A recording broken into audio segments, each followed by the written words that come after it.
Hey there, I'm Tony DeCopel. Welcome to the Uplift, where we share stories that lift you up and brighten your day. We've got a great show for you, including these stories: selling cookies and helping others get the jobs they deserve, and giving out free tickets to a Broadway show in a gesture inspired by a stranger 15 years ago. Plus some recess therapy, the joy and comedy in the things kids say. All that and our most heartwarming videos of the week. This is the Uplift.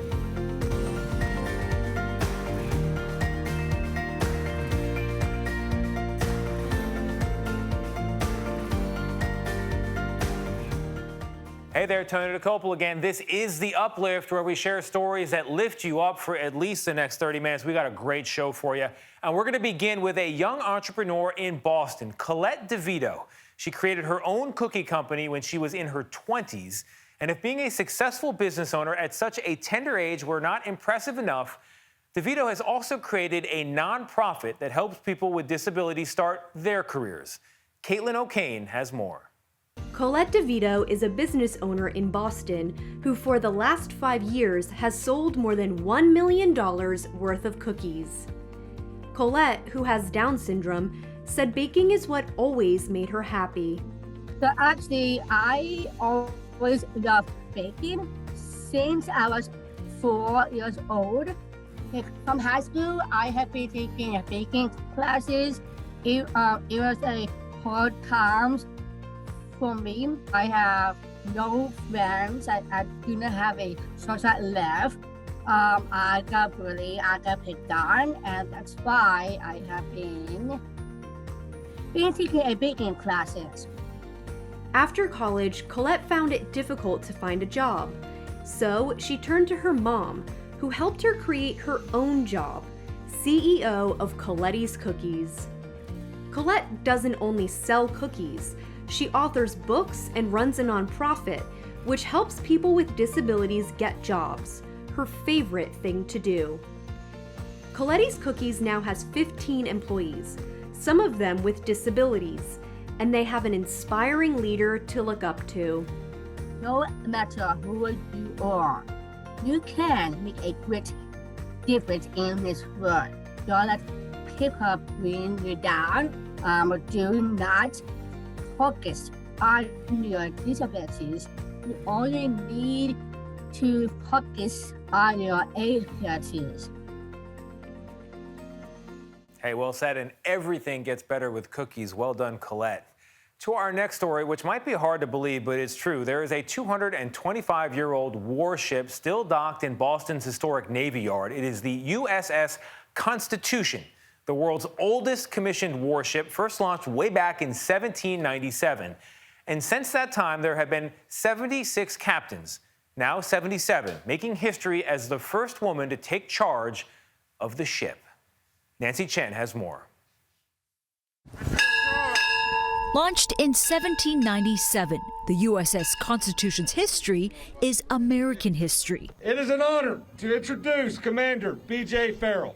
And now a new order reigns, with Commander Billy Farrell at the ship's helm, the first woman to serve as its captain. There's only 76 other people in history that have commanded this ship, so. And now you're going to be the 77th. Correct, so it's an amazing feeling. A full circle journey for the 39-year-old Naval Academy graduate who was just a teenager when she first visited the ship.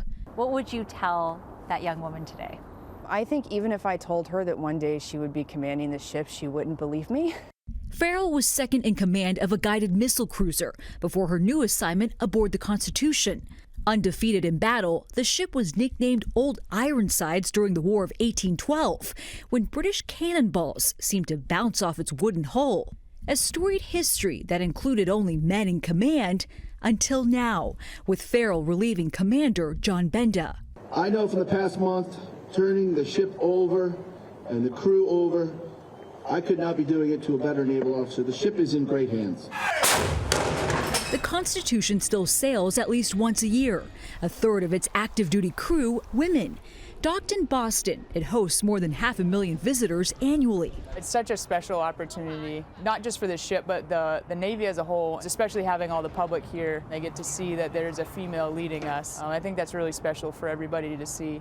The command's significance not lost on Farrell as she takes lead of operations and preserves the ship's legacy by telling visitors of its rich naval history. The ship was ordered to be built under President George Washington, commissioned under President John Adams. Very rarely do we get to actually set foot on those pieces of history that were, tied to those names. It's usually only in a book. And so to be able to be that representative and show the evolution of, where we started to where we are and even where we're going is really amazing. Farrell, also a mother, hopes to inspire the next generation of sailors. I just want them to take this all in as well and be able to fondly look back and say, my mom was the captain of U.S.S. Constitution. I've almost always been the senior female at my command, wherever that was. I'm grateful to have the opportunity to, again, show those young female sailors that are in the Navy that if you put your mind to it and work hard, and if you want to command a ship one day, that it's possible and that you can do it. Taking the helm and commanding a new course in history. Captain, my captain, congratulations. It's an old ship when it had the nickname Old Ironside back in 1812. Here we are 200 plus years later. All right, to our next story. A flight school inspired by the Tuskegee Airmen, which of course was the country's first black military pilots, is now empowering young people of today who have sky-high ambitions. Michael George spoke with students at Red Tail Flight Academy as they took flight. The freedom of soaring through the skies. That's been a dream for 21-year-old Trey Jackson his entire life. Ever since 2 years old, I saw the movie Top Gun. I feel the need for speed. Ow! Seeing Tom Cruise in the F-14. That was my whole entire motivation to look into the world of aviation. But becoming a pilot wouldn't be easy. Training alone can cost around $100,000. Then Jackson got a call he never expected. He'd been chosen to join a program looking for a new generation of young black pilots. I literally prayed for something exactly like this program. The program, called Red Tail Flight Academy, is inspired by the legendary Tuskegee Airmen. Pilots trained the Tuskegee way go on to earn high praise. The first black military pilots who battled both Nazis during World War II and racism back home. Jackson and fellow aspiring pilot Maya Coley are a part of the Academy's first class. What did it feel like when you heard you were chosen, when you were selected for this program? I cried.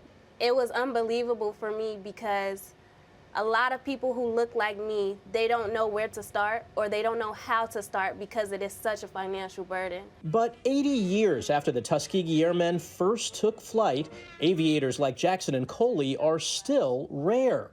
Black aircraft pilots and engineers make up less than 4% of those employed in the industry.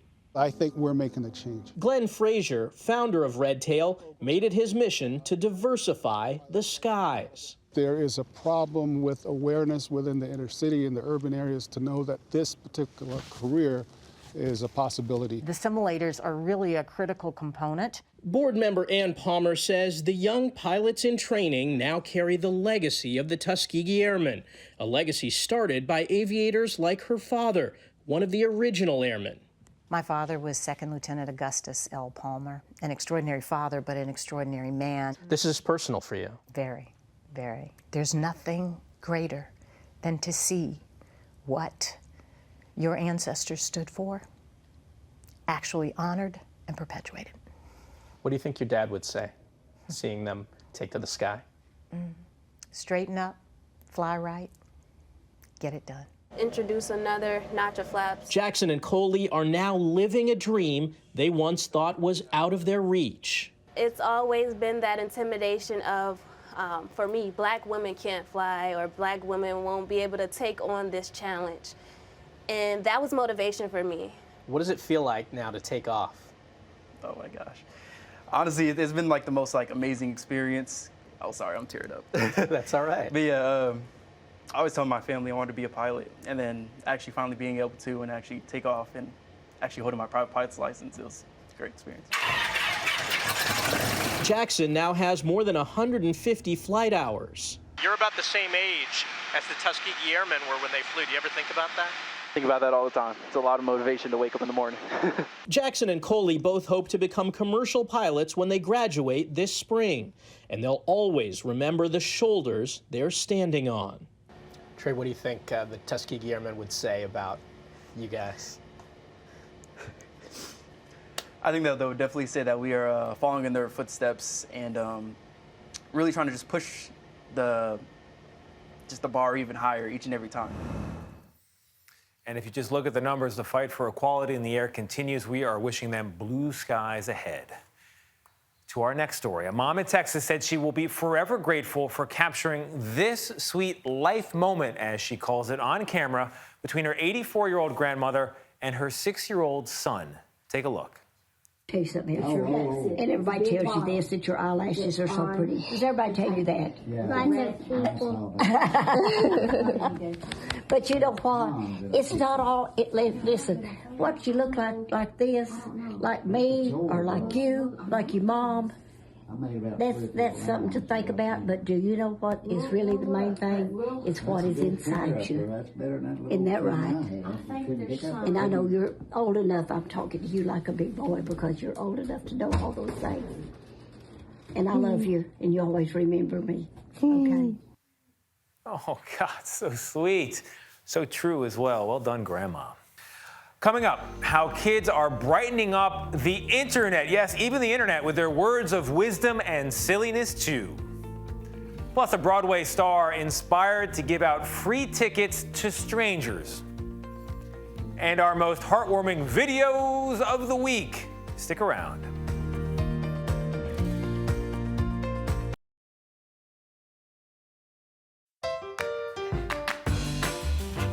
Kids have no filter, and they can be smarter than you think. One comedian saw the humor in kids' honesty and began interviewing them. The result? A viral digital show called Recess Therapy. Caitlin O'Kane has more on how the show is spreading joy on the internet. My favorite planet is Earth. Not Jupiter? My dad always says I'm from Jupiter. Recess is a unique time for therapy, but Julian Shapiro Barnum thought it would be a good time to open up. The actor and comedian was a senior in college during the pandemic, and he and his friends would do schoolwork in a park. He'd always be having such a good time, and we were always like, how? Like, we're in the same situation, also doing online school, but we're like super bogged down and unhappy. And one day during spring, I was working on my senior thesis, and I was like, I'll do a kids interview. And we did like an hour of interviews with kids about what made them happy, like how they dealt with feelings of sadness. We were blown away by their responses. I think it's to have a positive mind and make bad situations into good situations. He noticed the kids were not only funny, I like chocolate sauce. Me too. but insightful and smart. I feel like love is everybody's hope in the world. It's all around us. And so, Recess Therapy, an explosive new digital series, was born. Julian has continued to ask kids tough questions. Have you ever lied before? Because when you lie something, it doesn't really make people happy. It makes people sad. They're not really telling the truth. It don't make them believe you. And put smiles on countless faces. Are you a high-class lady? I don't know if I'm really a lady, but I talk a lot. I think there's something so fun about being dropped into this conversation. Like, you don't know what's happening, but this child has a strong opinion and is very passionate about something. What's the grossest thing you've ever eaten? Avocado. They're really explosive. You click on one and it's like, I love Komodo dragons. I'm like, what? Okay, I love Komodo dragons. They're like, this is a classy jazz festival. I think it's a nice, classy jazz festival. He says it's important to listen to kids because you never know what might be on their minds. I lie, but I'm a nice person. Don't be mad. I'm not mad at you. I'm not mad at you. Okay. With more than 1 million followers on Instagram and some celebrity fans, Recess therapy is proof that joy is what the world needs right now. Social media is full of stuff that can really bum people out, but it's nice to have kind of cultivated this space where people can come to see something that's pure. I think it more breeds empathy than like anything else. That would be the best case scenario, is that people are watching Recess Therapy and thinking a little deeper, not being so hard on themselves, and seeing that these issues are much more universal. And it's simple, but laughter can be the best therapy. Do you feel like people should love whoever they want to love? Yes. Can you say that to the camera? Yes, camera. That's very nice. Recess therapy plus maybe the icicle or the ice cream cone that some of the kids had. Recipe for a good day. All right, coming up, Shaq sees a boy upset in a store and intervenes in a very generous way. Plus another generous act of kindness, if you can believe it, a Broadway actor helping people see his show for free. And it's a great show. So is this one. You're watching The Uplift. We'll be right back.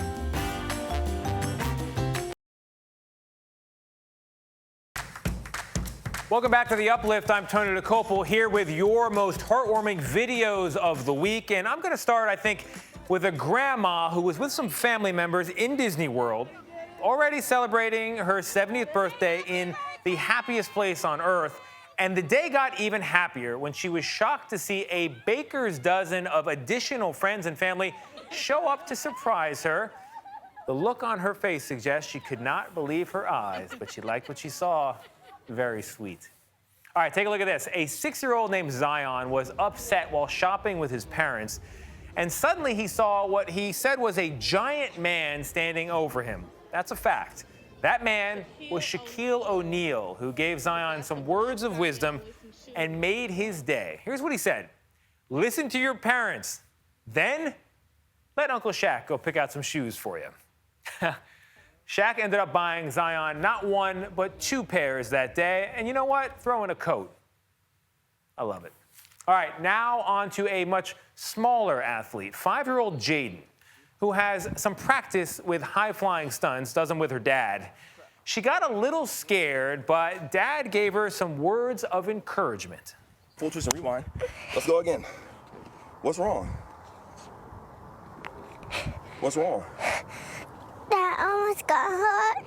You almost got hurt how? What? On the ground. How did you almost get hurt on the ground? Did Daddy let you hit the ground?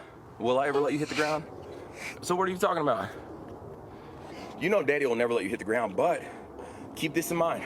Focus on doing your job so you're safe and you'll never have to worry about hitting the ground, okay? Go all out every single time. We got it, Mama. You're okay. Give me a big hug. You're doing good. Full twist and rewind was really good. Dad's doing pretty good there as well. Hope he keeps his promise, though. He will never let you hit the ground, Jaden. We think. Coming up, a powerful story of paying it forward, how Claiborne Elder, star of the hit Broadway musical Company, was impacted by one person's act of kindness 15 years ago. Stick around. You're watching The Uplift.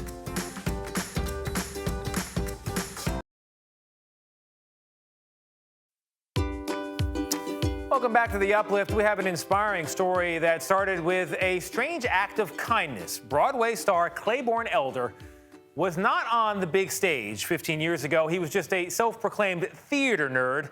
And one person's generous act helped him see a Broadway show. And that act is still inspiring him today.